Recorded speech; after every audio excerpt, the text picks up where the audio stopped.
folder was still sitting on my kitchen counter the morning of my college graduation.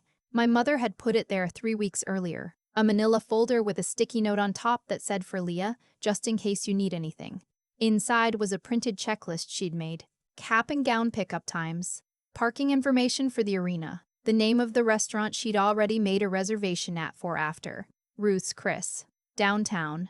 7:30. I remember thinking, she planned this. She actually sat down and planned this. I should have known that the folder was the plan, not the showing up part. My name is Leah. I'm 31 now. And I want to tell you something that took me a long time to say out loud, because for years I told myself it wasn't that bad. I told myself I was being sensitive. I told myself that my parents loved me, and that love looked different for different kids, and that I needed to stop keeping score. I kept score anyway, not because I wanted to be bitter, but because when you grow up in a house where the math never adds up for you, you start doing the calculations just to make sure you're not going insane. My sister's name is Abigail. She's 4 years older than me. And from the time I was old enough to notice things, I noticed that Abigail's column always had more in it than mine. I'm not talking about little stuff. I'm not talking about she got a bigger piece of cake or she got to stay up later. I'm talking about the kind of gap that you can't explain away.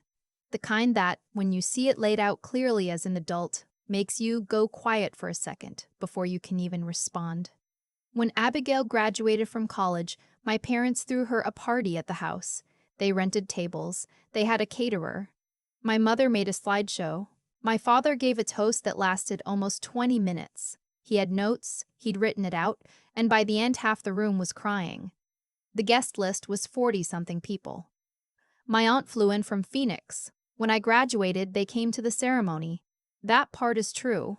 They sat in the arena with 20,000 other people and watched me walk across the stage, and they clapped.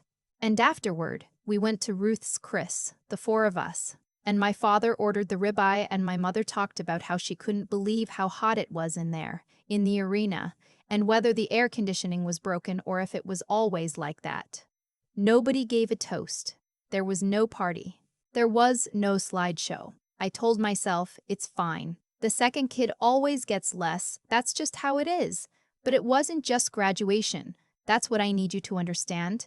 Graduation was just the most recent data point in a spreadsheet that went back 20 years. My parents paid Abigail's college tuition in full.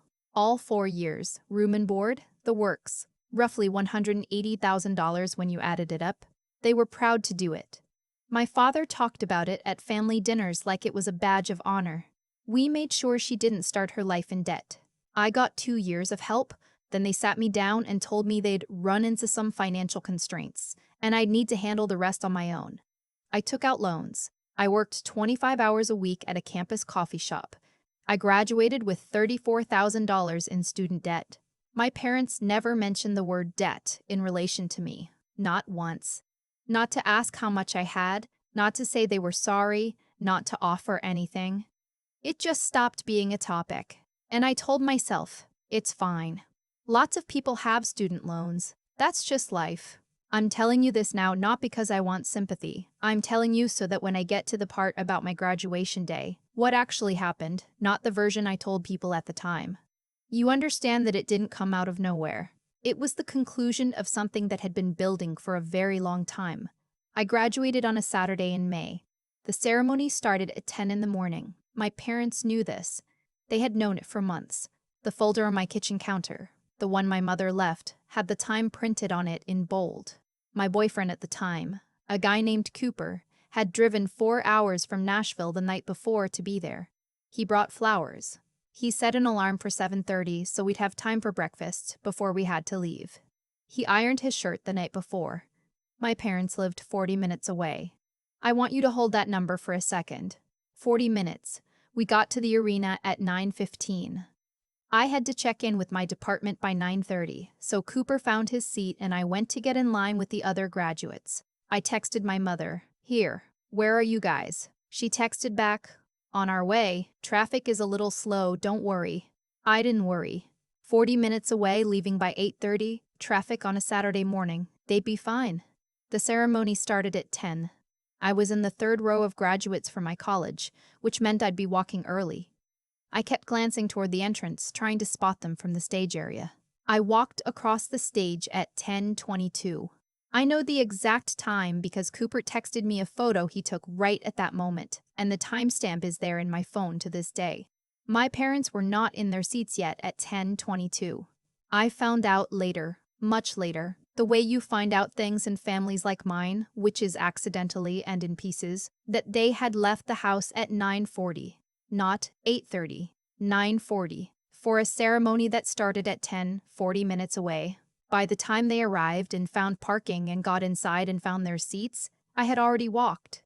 The part they came for, the part that was the whole point, was already over. But here's the thing. Here's the part I did not know until 3 weeks after graduation, when my cousin mentioned it at a family barbecue thinking I already knew. My parents had originally planned to leave at 8:15. My mother told me this herself, eventually, in a conversation that was supposed to be an explanation but felt more like a confession. She said they'd set everything out the night before. They were ready. Then my aunt, my father's sister, called at 7:45 that morning. She was having a brunch at her house. A casual thing, she said. Just the family, come early, stay as long as you want. My father's brother was in town unexpectedly. It would be so nice to see him. My parents went. They went to a Saturday morning brunch at my aunt's house instead of leaving on time to see me graduate. They stayed for an hour and 20 minutes. My mother showed me the photos later, on her phone, trying to explain something. I don't even remember what she was trying to explain, and I saw the timestamp on the first photo, 8:57. They were sitting around my aunt's kitchen table at 8:57 on the morning of my graduation, drinking coffee and eating the little pastries my aunt always puts out, while I was in line with my cap on my head, texting my mother asking where they were. She had answered on our way at 9:03. They were not on their way at 9:03. I want to pause here and ask you something, because I need to know if I'm the only one. Have you ever had a moment where something clicked into place that you didn't want to click? Where you suddenly saw the whole shape of something you'd been looking at sideways for years? I've thought about this a lot. And I think what broke something in me that day wasn't even the missing the ceremony. It was the brunch. The casual, no occasion, last minute, of course will come brunch. It was that my aunt called at 7:45 and the answer was yes without a second thought. No one called me to say they'd be late. No one texted to say, hey, we got held up. We'll be there as fast as we can, we're so sorry. My mother texted on our way, present tense, as if it were already happening, as if there were no detour, and then they sat at that table for another hour and 20 minutes. I've asked myself what I would have done if I had known. If my mother had texted at 9 and said we're at Aunt Carol's, we'll be a little late, I think I would have been hurt. I think I would have held it against them for a while. But I think I also might have eventually let it become another data point in the spreadsheet. Another thing I adjusted my expectations around. But she didn't say that. She said on our way. And that's the part I couldn't get past. The ceremony ended around noon. I found Cooper at the exit we'd agreed on, and he handed me the flowers.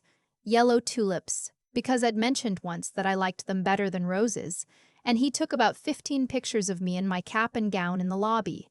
He was so genuinely happy for me. Kept saying you did it like I'd climbed something. My parents found us about 10 minutes later. My mother hugged me and said I looked beautiful. My father shook Cooper's hand and said the arena was really something. We took a few photos together. They seemed perfectly normal, perfectly fine. Nobody said anything about being late. Nobody said I'm sorry we missed you walking. Nobody said anything about a brunch. We went to Ruth's Chris. We ate. My father had the ribeye. My mother ordered the salmon and said it was a little dry. Cooper talked about his job because he's the kind of person who fills silences and bless him for it. Because I was barely present. I was sitting at that table eating a wedge salad and doing math in my head. 8:57. Pastries. My aunt's kitchen. 1 hour and 20 minutes. On the drive home, Cooper asked me if I was okay. I said I was just tired. He said okay and held my hand for the rest of the drive. I didn't tell him what my cousin had told me until 2 weeks later. Those 3 weeks between graduation and that family barbecue were strange. I kept almost convincing myself it was fine. I told myself they made it. They were there for most of it. They came to dinner. It's fine. Then my cousin. She's a few years younger than me. Her name is Priya. She's one of the genuinely good ones. Mentioned it so casually while we were getting more food at the buffet table. She said, "Oh, they were at your aunt's that morning, right?" My mom said it was so last minute. I put my plate down and I said, "What do you mean?" And she looked at me the way people look at you when they realize they've said something they shouldn't have, and she said, "Oh, I just meant, that they stopped there before your graduation." I said, "How long were they there?" She picked up a piece of watermelon and looked at it. "I don't know. A while, I think." That was when I went very still inside. I didn't say anything else about it that day. I talked to people and ate the food, and at some point I laughed at something. I don't remember what, but I had gone somewhere else. Some part of me stepped back and started looking at the whole picture the way you look at a photo that finally developed. $180,000 for Abigail's tuition. 20-minute toast to her graduation party. 40-person guest list. My aunt flew in from Phoenix. $34,000 in loans that I took out alone. Dinner at a steakhouse. 30 seconds on a stage that they missed. And a brunch that was worth more than all of it. I called my mother 2 days after the barbecue. I wasn't going to. I had decided not to say anything. I had gone back and forth about it for 48 hours and landed on, what's the point? Nothing changes. It'll just become a fight where somehow I'm the one being too sensitive. But I called. I told her I'd heard she and my father had stopped at Aunt Carol's on the morning of my graduation. I kept my voice very even. I said I was just asking about it. She was quiet for a second, and then she said, "We weren't there long. We knew we'd make it." I said, "You missed me walking." She said, "The traffic was bad." I said, "Mom, I know what time you left." She went quiet again. And then she said something that I've thought about almost every day since. She said, "I don't understand why you always make things so much bigger than they are." I held the phone for a second. And then I said, very quietly, "I'm going to need some time." She started to say something. I said, "I have to go." And I hung up. I want to tell you what happened after that because I think this is the part people want to know, and I also think it's the part that's hardest to explain because it didn't look the way I thought it would look. I didn't send a long letter. I didn't make a list of grievances. I didn't confront my father or demand an apology from my aunt or call a family meeting. I just stopped. I stopped responding to texts that didn't require a response. I stopped initiating calls. When my mother called, I let it go to voicemail more often than not, and when I did call back, I kept it short and I kept it surface level. "Yes, I'm good. Work is busy." "Cooper's good. Talk soon." My mother noticed within about 3 weeks. She texted me, "Is everything okay? You seem distant." I texted back, "Just busy. Hope you're well." My father called me once, in July. We talked for 11 minutes. He asked about Cooper, about work, about whether I'd gotten my car serviced lately. He did not mention graduation. He did not mention the phone call with my mother. He said, "Well, don't be a stranger." And I said, "Take care, Dad," and that was that. The strange thing, and I want to be honest about this because I think people expect a more dramatic story, was that pulling back didn't feel like revenge. It didn't feel satisfying in the way you might imagine. It felt like finally telling the truth about something, like adjusting a number in the spreadsheet that had been wrong for 30 years. Abigail called me in August. She'd heard from my mother that I was being weird, and she wanted to know what was going on. I told her I was fine. She pushed a little, the way Abigail does, and I said, "Abby, I love you, but I'm not doing this right now." She backed off. She's not a bad person. She just grew up differently than I did. And I don't think she ever had to notice the difference the way I did. In October, my parents' anniversary was coming up, their 35th. In past years, Abigail and I had coordinated a gift together. A nice dinner out or a weekend trip, something that felt significant. I'd always been the one to organize it. This year, I sent a card. Just a card. "Happy anniversary. Wishing you a wonderful day. Leah." My mother called when she got it. I let it go to voicemail. She left a message that said, "We got your card. Thank you. We miss you, Leah. I hope you know that. I listened to it 3 times. I didn't call back that day. Or that week. A month later, I got a letter in the mail. An actual letter, handwritten, from my father. 3 pages. He talked about how they'd been thinking about things. He talked about the graduation. Finally, used the word tie, said he knew they hadn't handled it well, that things had come up that morning, that they should have left earlier, that he was sorry I had felt like I wasn't a priority. Felt like I wasn't a priority. Felt like I wasn't a priority. I read it twice. Then I folded it up and put it in a drawer. I thought about all the years I'd adjusted myself. All the times I'd told myself the math was wrong, that I was imagining it, that families are complicated, and love doesn't always look equal, and what's the point of keeping score? I thought about the folder on my counter with the sticky note and the restaurant reservation. I thought about Cooper ironing his shirt the night before and driving 4 hours. I thought about 8:57. I wrote back 2 weeks later. 1 page. Typed. I told my father that I appreciated the letter and that I wasn't ready for a conversation yet, but that I'd reach out when I was. I told him I loved him. I told him I needed him to understand that what I was doing wasn't about punishing them. It was about taking care of myself for once, the way I'd always had to. I sealed the envelope and put it in the mail on a Tuesday morning, and then I went to work. That afternoon, Cooper took me to get ice cream, completely out of nowhere. Just showed up at my office at 4:30 and said he had a craving, and we sat on a bench outside and watched people walk by, and I felt, for maybe the first time in a long time, like I was in exactly the right place. Not because anything had been fixed. Nothing was fixed. My parents and I were still in the middle of something slow and uncertain, and I had no idea how it would end. But because I was finally living at the right size, not smaller than I should be, not quieter than I needed to be. Not adjusting the math to make someone else's numbers work. I've never told the story publicly before. For a long time, I thought it wasn't dramatic enough. There was no blowout, no confrontation, no moment where I stood in a doorway and finally said everything. It just sort of happened slowly and then all at once, and then slowly again. But I've been thinking about all the people who are living in families where the math doesn't add up for them, who have a spreadsheet in their heads they've never shown anyone, who keep telling themselves, it's fine, it's fine, it's fine. It's okay if it's not fine. You're allowed to look at the numbers clearly. You're allowed to say, this is what the data shows. You're allowed to stop adjusting yourself downward to fit into a space that was never made for you. My parents and I are still finding our way back to something. It's been a slow process. There are better days and harder days, and days where I still pick up the phone and feel that old familiar tension of not knowing which version of things I'm walking into.